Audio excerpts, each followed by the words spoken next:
Les céréales constituent la nourriture de base de nos populations et occupent près de 6 millions d'hectares, soit près de 90% des terres cultivées.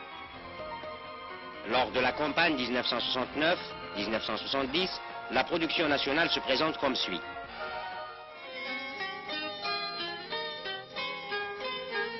Malgré la faiblesse de rendement qui devrait inciter à chercher des cultures de substitution plus intéressantes, les populations qui en vivent demeurent très attachées à la céréaliculture traditionnelle. La médiocrité des résultats s'explique non seulement par l'inadéquation entre les conditions naturelles du milieu et la plante, mais aussi par le manque de préparation du sol avant le semis. La récolte comme le battage au milieu traditionnel, de par les moyens rudimentaires usités, contribue à abaisser encore davantage le rendement.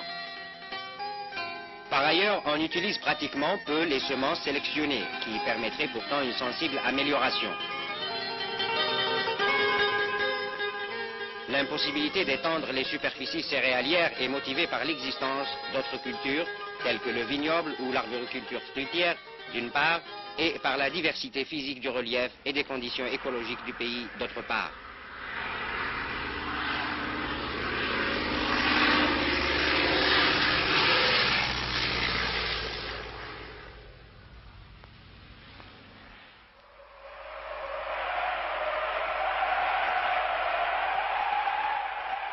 En effet, les variations climatiques et l'irrégularité des pluies sont les causes principales des distorsions qui existent dans la production céréalière en Algérie.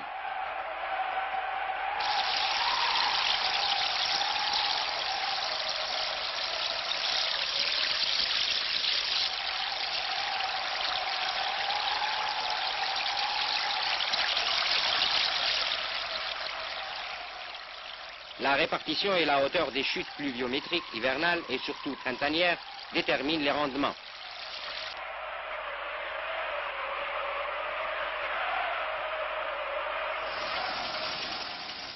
À côté des fortes productions pouvant atteindre 26 à 27 millions annuellement, comme en 1972, la récolte peut tomber à moins de 10 millions de quintaux.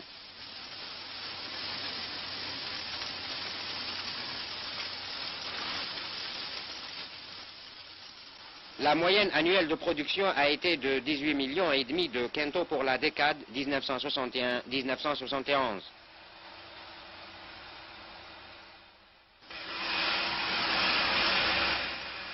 Devant cette situation déficitaire, le gouvernement décida la création d'un organisme dénommé Projet Céréales en date du 13 août 1971. Devenu Institut de développement de grandes cultures depuis le 1er octobre 1964, il a pour mission de promouvoir et d'organiser la céréaliculture en Algérie. Responsable de l'agriculture nous parle des objectifs et de l'action de cet organisme. Cet institut des grandes cultures a pour mission d'élaborer la politique nationale en matière de grandes cultures par l'établissement de plans de développement, de propositions de mesures techniques et réglementaires liées à la production et à la qualité des produits.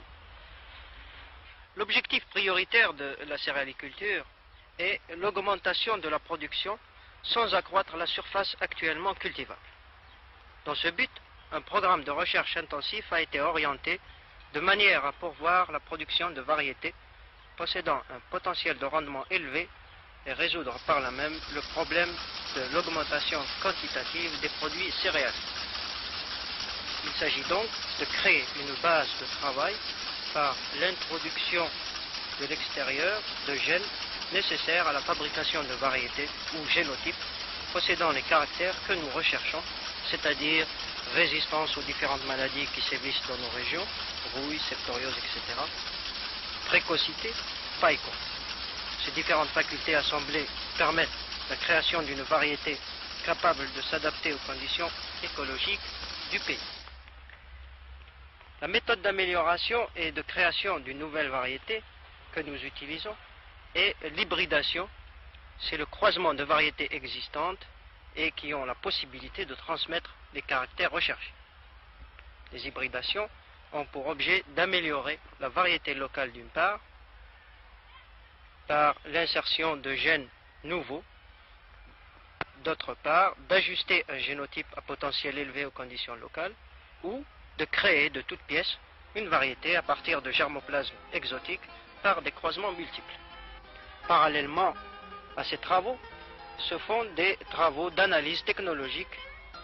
Elles permettent aux généticiens de connaître prématurément l'aptitude des différentes lignées à donner des produits finaux, pain, pâtes alimentaires, etc., répondant aux normes de consommation et par là même d'en choisir les meilleurs.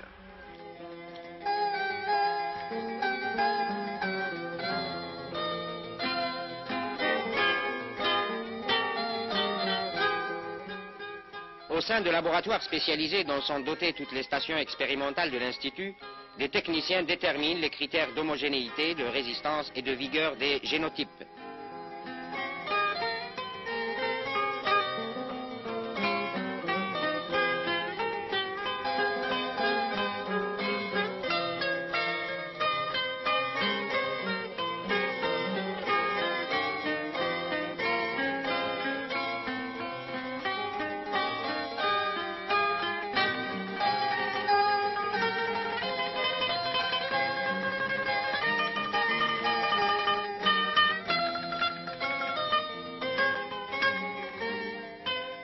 Si les résultats d'analyse sont satisfaisants, cette nouvelle lignée est mise en essai comparatif, basé notamment sur le critère de rendement.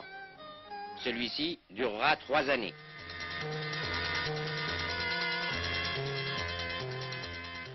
Compte tenu de la localisation de la céréaliculture, essentiellement sur les hauts plateaux, le système blé-jachère cultivé, légumes secs ou fourrage, est de plus en plus pratiqué.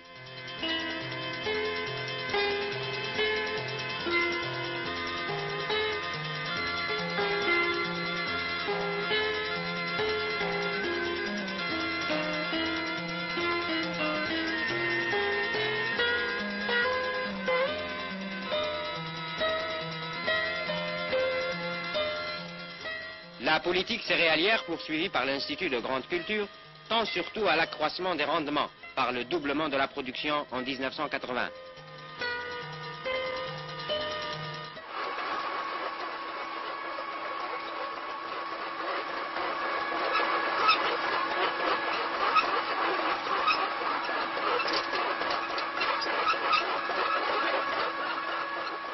Il s'agit avant tout de réformer les techniques culturales par l'introduction de moyens modernes et adéquats.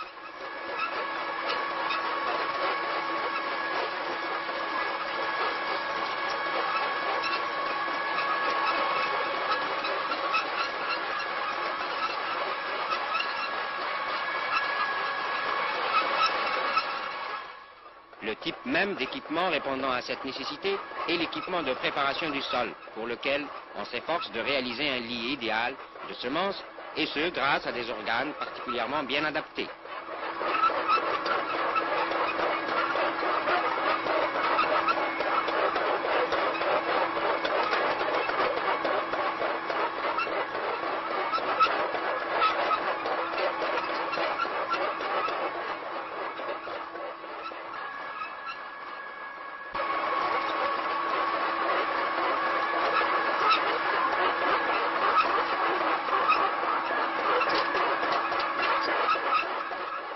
L'utilisation de semences sélectionnées et les améliorations apportées aux formes des socs et des versions des charrues, comme toutes les innovations intervenues dans le domaine des instruments de travaux superficiels, répondent bien au souci d'adapter la machine agricole afin d'accroître sensiblement les rendements.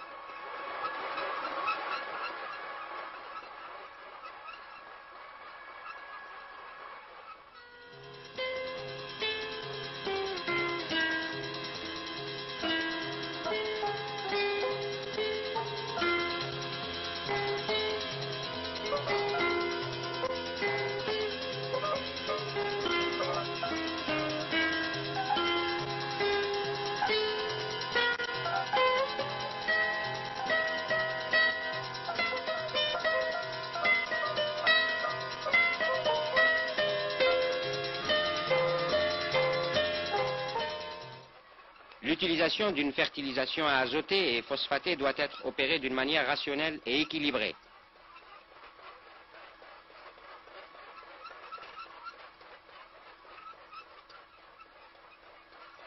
De ce fait, des séances de vulgarisation sont organisées au profit des agriculteurs autour du matériel.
L'insuffisance des soins, des herbages, traitements phytosanitaires diminue les effets de l'irrigation et partout le rendement et la qualité.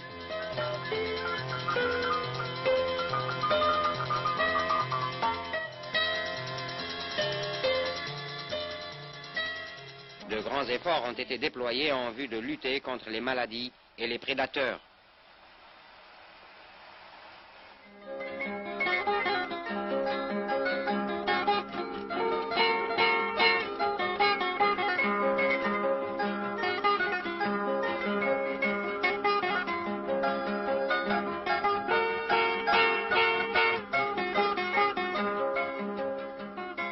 Dans le secteur socialiste à grande superficie céréalière, les traitements phytosanitaires sont effectués à l'aide d'avions spécialement conçus pour les travaux agricoles.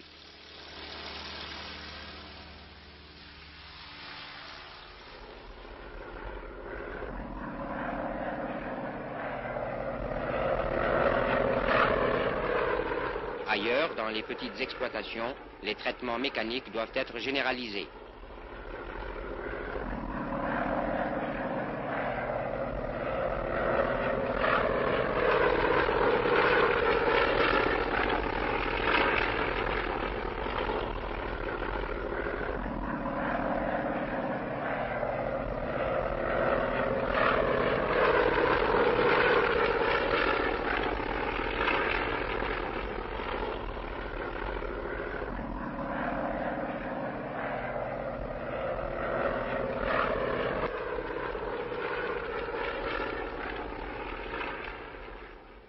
Grâce à ces diverses opérations et à leur vulgarisation, la production connaîtra une nette amélioration, tant sur le plan qualitatif que quantitatif.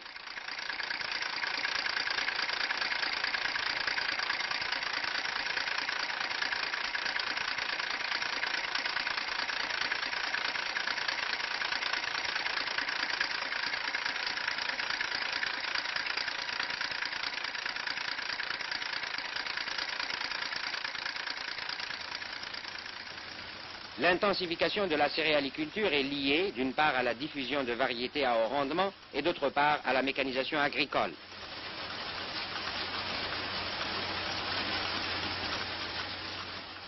Les moissonneuses-batteuses sont de plus en plus adaptées aux conditions de l'agriculture algérienne, car les machines modernes sont conçues pour une agriculture de type intensif.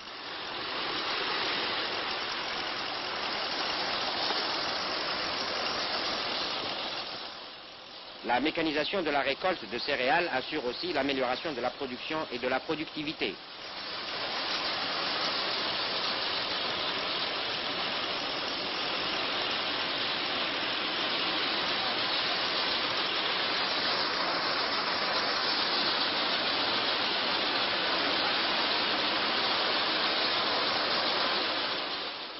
Cependant, la réussite de toutes ces actions dépend dans une large mesure de la formation de cadres.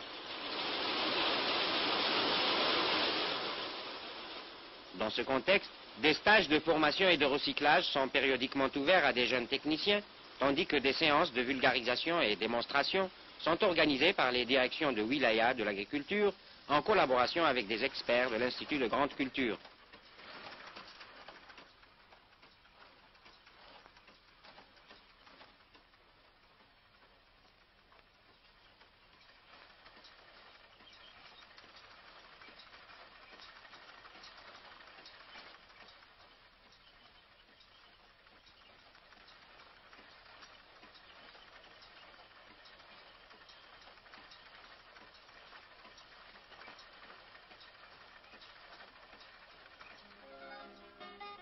Outre l'Institut agronomique de Mostaganem, des écoles spécialisées en céréaliculture ont été créées, dont la plus récente est l'Institut céréalier de Sétif. Et après seulement, oui, on verra le matériel qu'il faut et comment ça va s'appeler. Hein? Alors ne faites pas l'inverse. Ne prenez pas par ordre le herçage, le transquillage, et puis de dire après, ça correspond à tel travail dans le sol. C'est l'inverse qu'il faut faire. Est-ce que tout le monde voit bien? Donc, il faut chercher la cause. On cherche les buts. Ensuite, chaque but correspond à un matériel. C'est ça. C'est ça. C'est ce que je vous ai demandé au départ.